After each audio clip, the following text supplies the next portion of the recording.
Welcome to Prince Shorthand House. Exercise number 10, November 2021, Progressive Magazine. और already ये हमारी YouTube channel पर 80 word minute और रिपीट 100 वर्ड्स मिनट अपलोड हो चुकी है। ये हम इसलिए करते हैं कि सभी स्टूडेंट पहले 80 और 100 की प्रैक्टिस कर लें, उसके बाद हम रिकॉर्ड करते हैं 120 words a minute and repeat 140 words a minute. तो हम स्टार्ट करते हैं 440 words 120 words a minute. Be ready? Start. The bill rightly attaches great importance to selection of people for the clerical cadre because the clerical staff constitute the largest proportion of the total manpower and it is they who give the banking service to the people.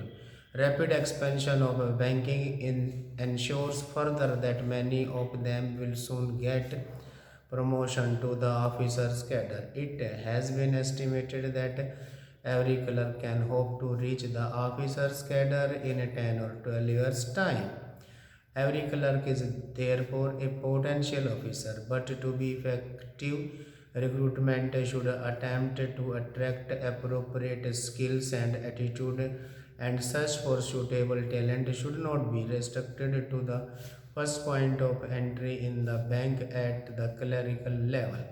It should also be extended to attract sufficient number of persons who possess executive skill. With the functional enlargement of the banks, they require the service of experts such as agricultural scientists and those who are experts in engineering. Recruitment of such personnel should also be considered by the Banking Commission. A provision in the bill enables the government to increase the proportion of such junior staff from 25% to 33%. In my view, it is a welcome provision. There is a provision that a certain percentage shall be reserved for scheduled caste and scheduled tribes. This percentage has to be determined according to the general principles and also the requirements of the banks. One provision says that the commission will have certain advisory functions. It is an important provision. We know how in government service very difficult problems of promotion and seniority arise. It is better that they are solved by a third body rather than the superior officers who have sometimes prejudices against people working under them. I hope this provision will be used for that purpose. I will not take any more time of the house by dilating on the details of the bill. I hope the honorable members will accept the basic idea behind the bill. The establishment of a commission on the lines envisaged will impart objectivity and impartiality in the recruitment procedures of the banks by prescribing uniform qualifications and eligibility standards applicable in all public sector banks and thereby help to tap the right type of persons for the banking industry.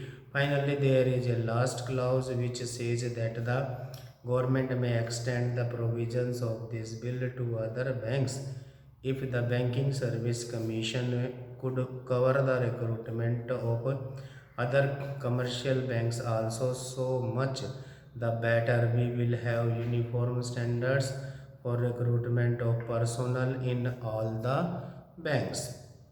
With these words, I support the bill. Stop, repeat 140 words a minute. Ready? Start.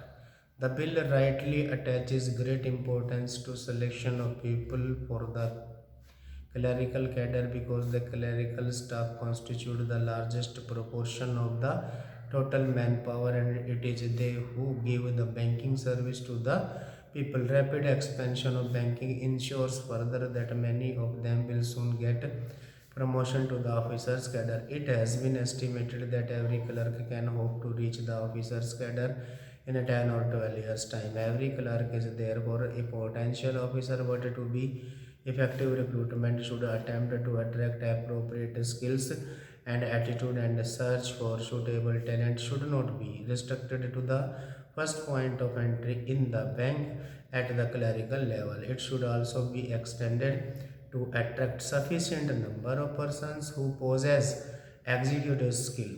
With the functional enlargement of the banks, they require the service of experts in engineering. Recruitment of such personnel should also be considered by the Banking Commission. A provision in the bill enables the government to increase the proportion of such junior staff from 25% to 33%. In my view, it is a welcome provision. There is a provision that a certain percentage shall be reserved for scheduled caste and scheduled tribes. This percentage is to be determined according to the general principles and also the requirements of the banks. One provision says that the commission will have certain advisory functions. It is an important provision. We know how in government service very difficult problems of promotion and seniority arise.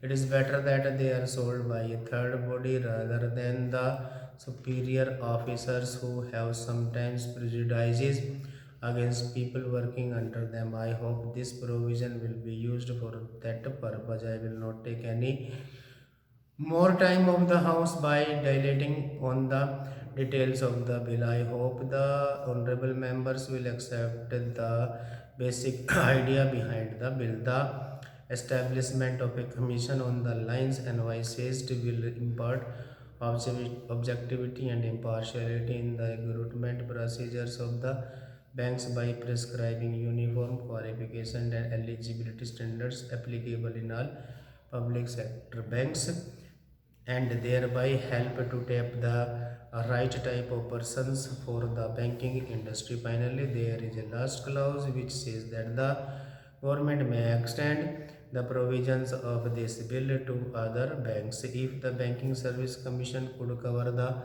recruitment of other commercial banks also, so much the better. We will have uniform standards for recruitment of personnel in all the banks. With these words, I support the bill. Stop.